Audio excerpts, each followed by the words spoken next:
Last question. As you know, the mayoral race is heating up. There is definitely going to be a primary against Cuomo. Where do you stand on the economic issues that could have a significant impact, especially on the low income areas in New York City? Obviously, Diana Morales is excellent.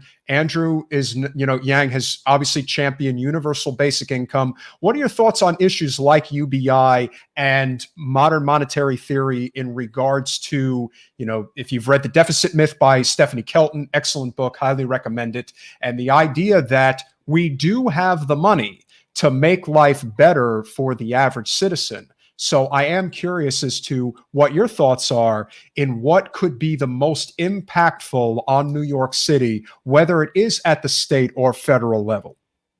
Well, I don't presume to speak for all of New York City, but I'd be very presumptuous on my part. You asked me about UBI. I am for UBI, obviously. Especially during this pandemic, this is a time that UBI would be so helpful. We're quibbling over 1,400 or 600 or this is 2,000. Imagine if we just had, $2,000 checks going out to people who need them until this was over. This is no fault of your own. Now, with modern monetary theory, I know about it. I'm not as familiar with it as I should be. I get invited to so many classes on MMT all the time. And there was a class on modern monetary theory when we were in Washington, D.C. And I had to leave. I still haven't gotten to Oh, you didn't get to hear. Nope, I had to leave. So, but just talking about, I'll tell you my thoughts on it. Can we pay for it? Of course we can pay for it. Our GDP is $20 trillion. When you look at the defense budget of the United States of America, when it's all said and done, it's $790 billion. That is more than the top 10 nations combined, 8 of which are our allies. Who are we financing to protect against?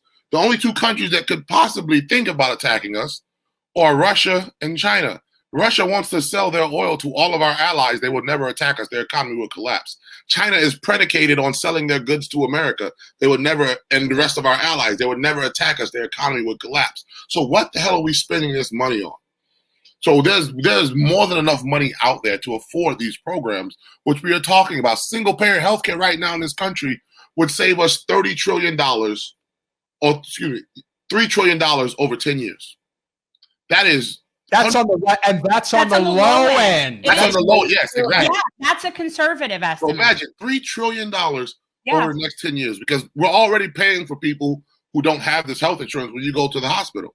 But we need to move away from the for-profit model that charges you $500 for an IV or $200 for a damn aspirin. Because when you say something is for-profit, you're automatically saying that a certain subset of the population cannot participate in it.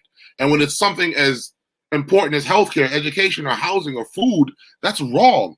I have access to a Ferrari. I'll just never be able to afford one because I can't afford one.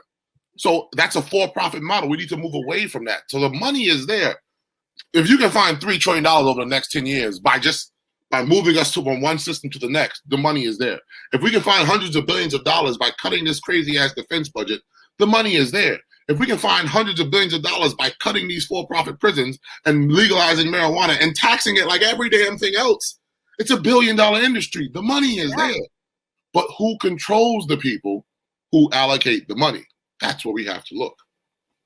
Yeah. You know what was interesting, and this is just a total side note, but when you talk about the money from legalizing marijuana, when we had Lee Carter on, and he's running for governor of Virginia, and he's a socialist, he's amazing, and he wants to tax the marijuana, and that money goes towards reparations. Yes, absolutely.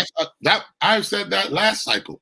Yeah. And when folks talk about reparations, we need to be clear on what reparations are, or my opinion of reparations. Because folks ask me all the time, should we give checks to Black people? Listen, they already did the math. It would cost over $70 trillion for America to pay back Black ancestors of slavery. Because if you compounded all the interest on what 40 acres and a mule actually is worth, that was Field Order 15 that General Tecumseh Sherman was ordered by the Union Army to give the freed slaves those 40 acres and a mule that was never actually done. So that's an actual thing. Field Order number 15, look it up. I know it's real. Yeah, I know it's real. 40 acres and a mule would be $70 trillion. So what is so America can't pay that. That's almost the market cap of the entire world. So what can America do to actually start to make up for her sins? That means a systematic investment in Black communities. That means a systematic investment in HBCUs, historically Black colleges and universities, which are the breeding ground for Black entrepreneurs and Black millionaires. That means more loans for small business owners who are Black, and especially who are Black women who get denied at a higher rate.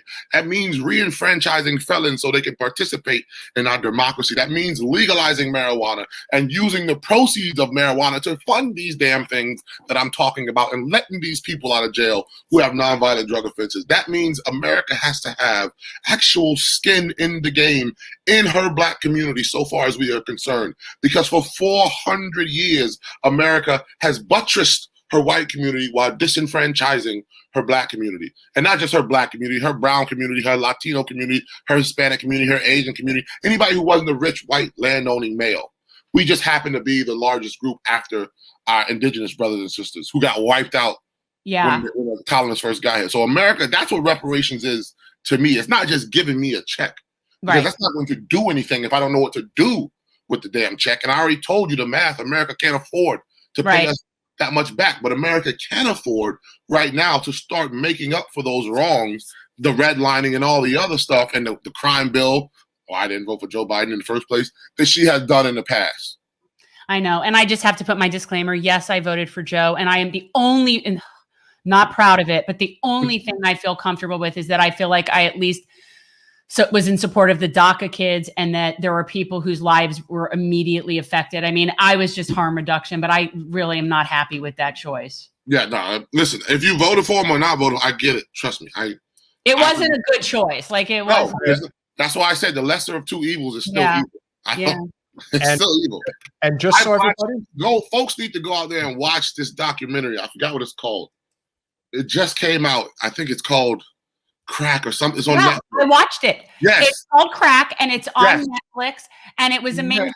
And it was a really good summary of the history and how the crack epidemic took over, and the crime bill and all that stuff. Yeah, and how it's like you get attacked on both sides. So it's like we're gonna. If they would have showed that before the election. Holy crap! That's why they made sure to show that after the election. I really recommend that as well. It's called Crack for everybody. It's on Netflix. It is. It's insinuating. Yeah. It's infuriating. I was like, ugh. When I saw that, I was like, damn, America's really screwed up. They did this on purpose. Oh, yeah. That's why Jesse Jackson's run for president in '88 was such a big deal. And the lengths that the Democratic Party went to kneecap him should never be forgotten. Well, I was only 2 when that happened, but I'll take your word for it. Yes. Well, listen, but there was a senator. I saw him come speak when I was at the University of Colorado. Jesse Jackson came because he was running, and he came and he spoke there, and it was really cool. I remember going up to the roof of one of the buildings so that I didn't have to stand behind people and looking down so I could watch it. And it was pretty amazing. I mean, regardless of what your thoughts on him, he's an amazing speaker, and he's Jesse Jackson. I mean, it is what it is. Well, there was a senator from Vermont named Bernie Sanders who did support Jesse Jackson for president in 1988. So there you go. Thanks for watching. If you want to support our mission to transform politics into service, please like this video, subscribe, follow us on social media, and consider joining our Patreon, where you'll get early access to our interviews as well as other exclusive content. Links are in the description. Peace out.